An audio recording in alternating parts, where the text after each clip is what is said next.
All right, so today's lesson is all about inequalities. And an inequality, as a reminder for you guys, instead of talking about an equal sign and having an equation, we have less thans and we have greater than or equal to and stuff like that. So it's these kind of problems. Want to see what you guys can remember from algebra class? So go ahead and try solving each of these like you would solve a normal equation and try to graph your answers on a number line. So go ahead and see what you can remember, and I'll go ahead and walk you guys through them now. So for the first problem here, you would want to distribute the -2 to both parts. If you distribute a -2 to both parts right here, that's a -4x and a -6, and then over here we have less than 18. Some of you might remember the rule about the negative and flipping the sign. That doesn't apply when you distribute. You have to do something to both sides for that to be the case.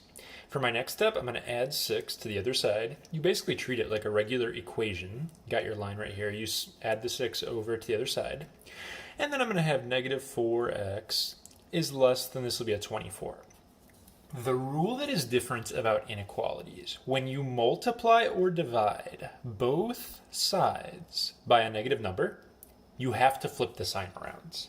So if I divide both sides by a -4, this sign right here needs to flip. And I'm going to write that down, and I want you guys to put it here too, so you have it to remember. That's going to give you the answer. It'll be x, and this is going to turn around and be a greater than sign. X is greater than 24 divided by -4 is a -6. So to graph that, I'm going to be a little bit lazy here. I could put 0 and count down to -6. I'm just going to go straight to putting -6 right here, though. Save myself a tiny bit of effort. If you do not have the line underneath means or equal to. So this is just greater than. I can't actually equal -6. You can put it on the number line or above. That doesn't really matter. But it's going to be an open circle. And greater is shaded to the right. Way to keep these signs straight, if you don't already know this, less than right here sort of looks like an L. Greater than is the one that goes the other way. This is greater. This guy right here is going to be a less than. Okay? So we have x is greater than -6. Greater is to the right. Second problem gives people a little bit of pause sometimes just because it's like, what? It feels like weird and there's not enough stuff. You do have x's on both sides, and you have to get them together. I could subtract 3x this way, or I'm going to go ahead and subtract a 1x this way. It honestly works both ways, but I want to show you something with this.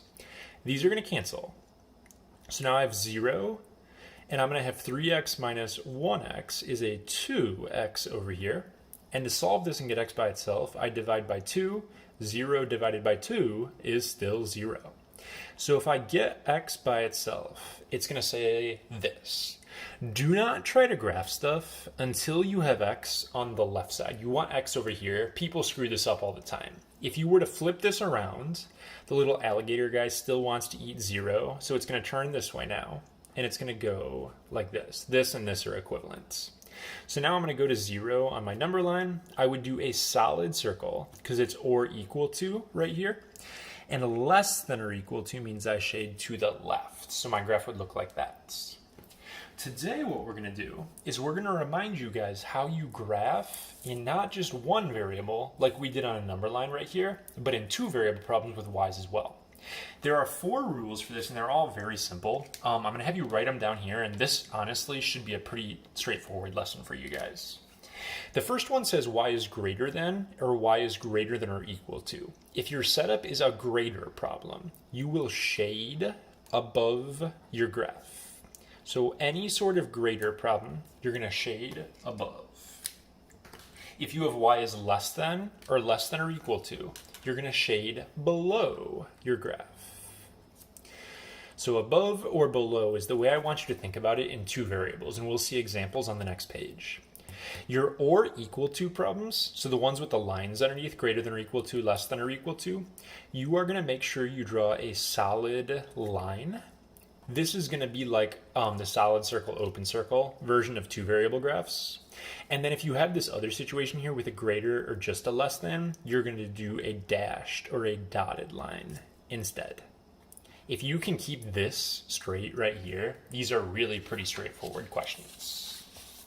So looking at this problem here, I have y equals y is greater than or equal to 9 over 4x plus 6. I'm going to act like this is a normal line first. I'm going to go up to positive 6.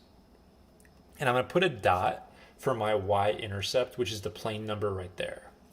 Now I could take this graph and my slope is 9 over 4. I could go up 9 over 4 and I'd be like there-ish, but that's kind of high up on my picture. If you're going to go off the picture, you can also reverse the pattern. Instead of going up and right, I can go down and left and get a point over here that's like in line with it.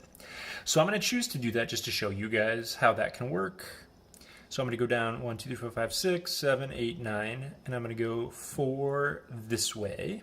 And that's going to put me right there, still in line with what I would have gotten. If I have an or equal to, it's a solid line, just like normal. So I'm just going to draw a nice solid line right here. And then the new thing I have to remember, this guy is greater than or equal to. If y is greater than, it's above, it's higher. So I need to shade above or up for my graph. So put your pencil in your graph, go upwards. This whole area right here is going to be my solution region, not that part. So this whole part right there, you just color in, and that is your solution. All the points in this shaded part will work when you plug them in. Points that are not in the shaded part will not. My next example, I'm going to go ahead and I could do it the intercept way, where I plug a 0 in for each variable and graph it that way, but I'm going to choose to get y by itself here, because a lot of times that is easier. If you subtract x over, now we are looking at, I like to put the x first right here, so it's going to say negative x, and then it's a positive 12, so I rewrote it like that. Then I'm going to divide by a negative 4. When you divide by a negative, you do have to remember to flip your sign, just like with the other problems. So it's going to end up saying y, it's going to be a less than, I'm even going to write flip to remind me. This is a negative 1 over negative 4. I'm just going to cancel out my negatives and write 1/4 x. 12 divided by negative 4 is a negative 3. So this is my inequality that I'm going to go ahead and graph.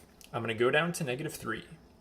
At negative 3, this graph is technically going to be dotted, not solid, because there's no line right here. If it's a dotted graph, technically you don't do dots, you do open circles. I'm not going to like freak out if you accidentally put a dot because it's such a habit, but it should technically be an open circle. And then what I'm going to do is I'm going to go up 1 over 4. Up 1 over 4 puts me here, and I can keep doing that. But because it's just less than, not or equal to, I do a dashed or a dotted line like this. This one says that y is less than. Less than means below or underneath. I'm going to shade this whole area underneath right there, and it keeps on going as well.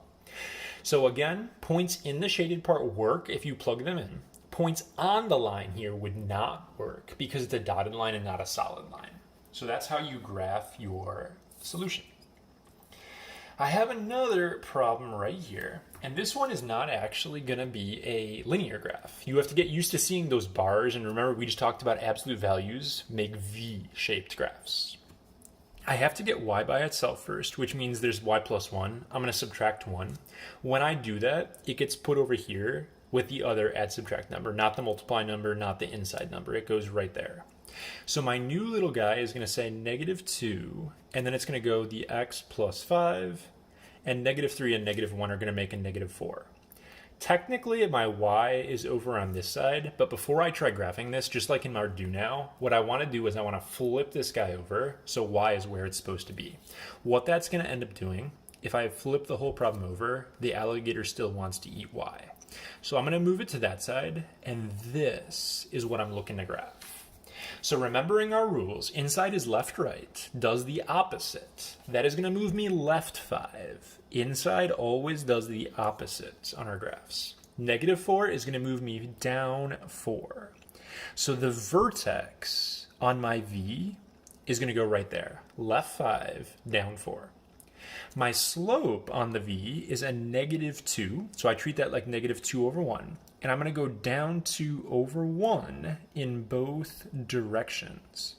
Now again, I'm so used to making dots. Technically, those should have been open circles here because it was just greater than. Just realized that now. So technically, we got little open circles, but you can do dashed lines. I probably wouldn't even take off if you accidentally put closed circles. But just get used to making sure you have the right kind of graph drawn. So it's going to be a dashed V like this. So for this problem, it says y is greater than when y is all by itself. Greater than on this V, if you go up from it, is going to be a lot of stuff here. It's all this, all this, all this, all of this right here is above. You can picture that this V does extend and it keeps on going down like this if you make your graph long enough. When you do inequalities, definitely draw your picture bigger. Don't put like a really mini V because it's harder to see where to shade. So the shading goes up to there, up to there. It's just not the underside in this pizza slice that you would shade. And we have one more example for this video. We're closing out with a word problem here. This business sells tires and brake pads, and they give you a price. They must sell at least $10,000 in merchandise to make a profit, and we have to graph a two-variable inequality. So every tire that they sell makes them $175. I'm going to call tire X. It's the first thing they talk about in the problem. X is how many tires. Then brake pads is the second thing they talk about. They make $175 per tire. That's going to be 175x. So this will tell you how much money you make from tires. If you sell 10 tires, you do 175 times 10. Plus, you want to add on $130 for every brake pad you sell. So you have a 130y. And it needs to be at least 10,000. So this has to be at least, which means 10,000 or above. So it's greater than or equal to 10,000. At least means 10,000 or higher. So I have to graph this inequality, is what they're looking for me to do. This would be a great problem to use the intercept method on, because these numbers are big, they're gross looking. It's not going to be a lot of fun to do rise over run in this scenario. So what I'm going to do right here is find my intercepts. For my x-intercept, I have to put a 0 for y. I'm going to have 175x. A 0 for y is going to cancel that guy out. And then when I do that, it's just going to say this. If I divide by 175, you're going to end up getting for your answer on that one, like a 57. I'm going to go equals here. 57.14-ish. And then I'm going to do a y-intercept. So for my y-intercept, same sort of idea, but I put a 0 for x, so this part cancels. It's just going to say 130y, act like it's an equals. And if I divide by 130, that's going to be a 76.92. So I found my two intercepts.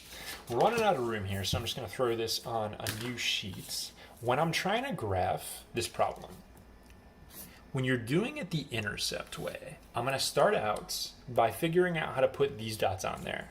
If it's a 57, I think I'm just going to go by tens for my x.